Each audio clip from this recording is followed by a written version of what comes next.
mi nombre es Angélica Ortiz, soy estudiante de Comunicación Corporativa y me encuentro aquí con María Fernanda Moncayo. Ella es catedrática e investigadora en el campo de la comunicación social y docente a tiempo completo de la Universidad de las Américas. Es una profesional muy preparada. Se graduó en la Universidad Central y desde entonces ha adquirido una maestría en Ciencias Sociales con mención en Comunicación y un doctorado internacional de investigación de medios de comunicación en la Universidad Carlos III de Madrid. Es un placer recibirlo en este espacio. Muchas gracias por aceptar mi invitación. Gracias, Angélica, con mucho gusto. Muy buenos días o tardes o noches con todos. Muchas gracias. El tema que trataremos hoy es la importancia y el futuro de la comunicación interna en las organizaciones. Empezamos con un poco de contexto. Desde la llegada del nuevo siglo, la comunicación ha tomado un papel mucho más relevante en las empresas a nivel nacional e internacional. Este cambio no solamente ha sido para la comunicación corporativa, sino también para la comunicación interna, para las relaciones públicas. Desde su perspectiva, ¿a qué se debe este cambio de mentalidad de los altos mandos y por qué ha tomado la relevancia que tiene en los últimos años? Bueno, definitivamente que la comunicación interna es sumamente importante en toda organización. Que se empiece a tomar conciencia o importancia del tema, pues creo que responde a la necesidad de la tendencia en la que vivimos, la sociedad de la información.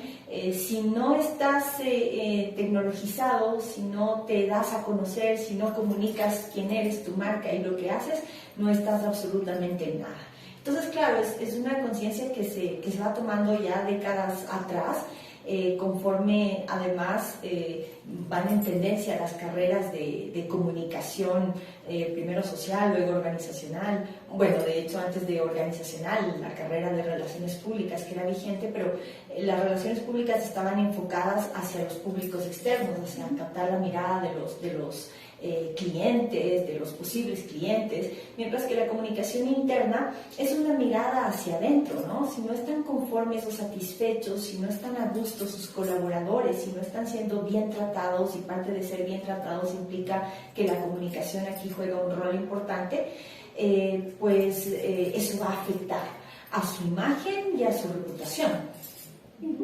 Muchas veces las organizaciones subestiman la importancia que es mantener un buen control y manejo de la comunicación interna.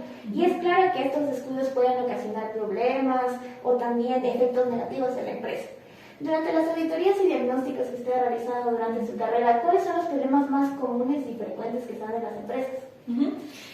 A ver, cuando uno investiga cómo se viene gestionando la comunicación interna y externa, pero pensemos más en la comunicación interna, la gente, pensemos en los altos mandos, primero no conoce o no está al tanto de que se puede estudiar cómo se viene gestionando la comunicación. Entonces, si hay desconocimiento, no voy a tener interés de que se pueda hacer un estudio, una radiografía interna de lo que está pasando.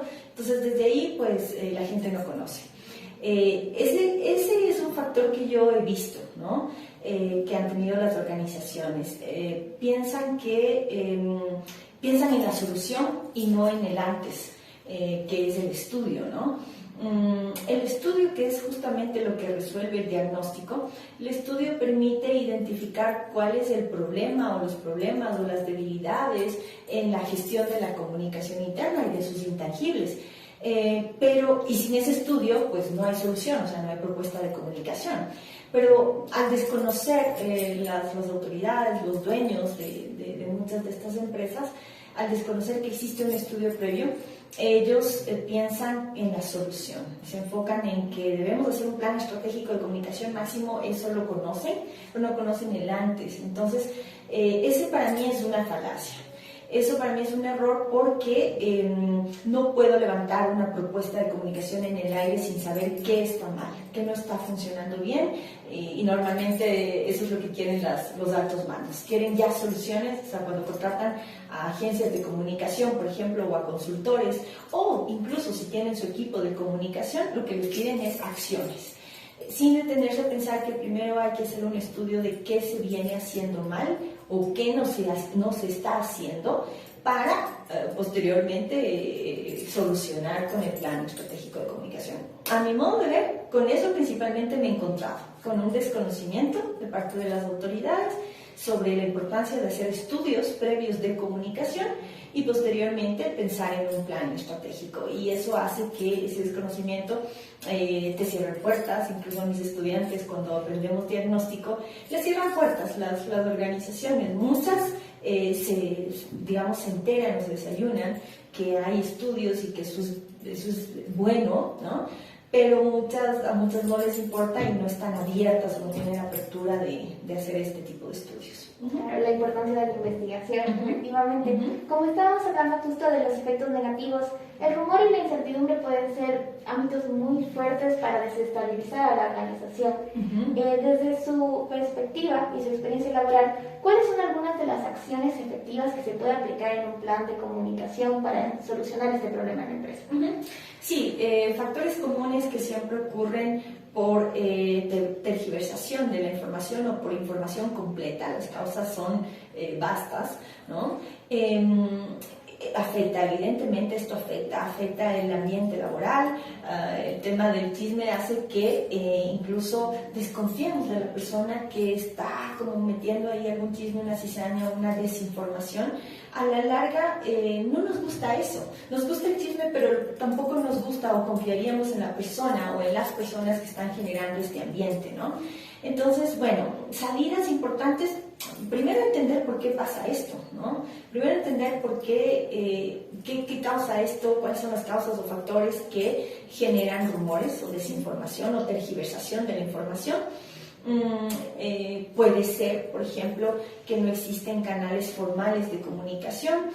Puede ser que hay muchas subculturas, ¿no? Es decir, muchos grupos que se han abierto dentro de una organización y cada grupo tiene su grupo de WhatsApp incluso, y entonces son canales informales no oficiales que se empiezan a abrir y que por aquí puede correr información. Entonces tradicionalmente hablábamos del chisme de pasillo, actualmente hablamos del chisme por WhatsApp. Entonces, bueno, si es que entendemos y conocemos las causas, otra vez volvemos al tema del diagnóstico que origina este tipo de entropías, chismes, rumores. Si entendemos la causa, vamos a poder encontrar la solución desde la estrategia. ¿Qué se debería hacer? Bueno, la forma como más efectiva, las estrategias más puntuales son estudiar, analizar qué está pasando con los canales de comunicación y oficializar. Un rumor y un chisme pueden generar inestabilidad y hasta crisis internas. Sabemos que una crisis, si es que se hace grande, puede afectar y poner en riesgo a la imagen. Entonces, bueno, ¿qué es efectivo aquí?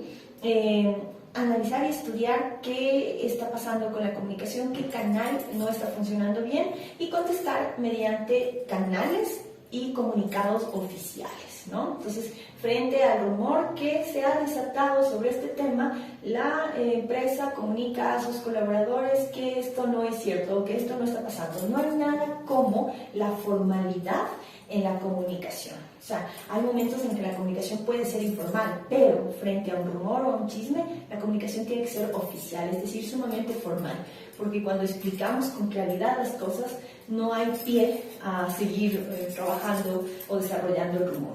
Muchas gracias.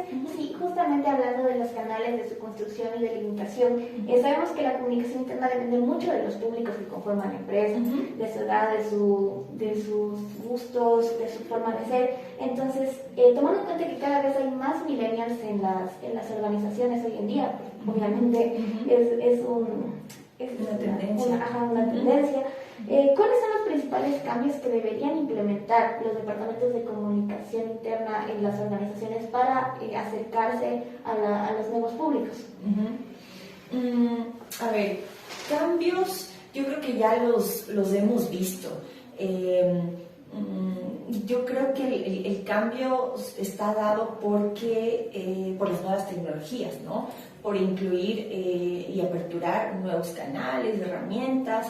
Y creo que es importante también escuchar la formación que tienen los millennials, ¿no? Muchas veces les descalificamos, ¿no? Porque, bueno, muchos de ellos incluso ya no estamos hablando de millennials, estamos hablando incluso de nativos digitales, o sea, ya cuando nacieron con toda la tecnología y con el internet. Entonces, yo creo que cambios sí se los han incorporado. Es rarísimo encontrarnos con una organización que no esté al día en las nuevas tecnologías de la información y la comunicación. Yo creo que sí se lo ha hecho, pero algo que es importante considerar, ya que se trabaja con material muy joven, y esto creo que es bueno, ¿no? Sin considerar también que la experiencia de otros colaboradores siempre es importante, es decir, no hay nada mejor que la heterogeneidad al momento de seleccionar el personal, ¿no?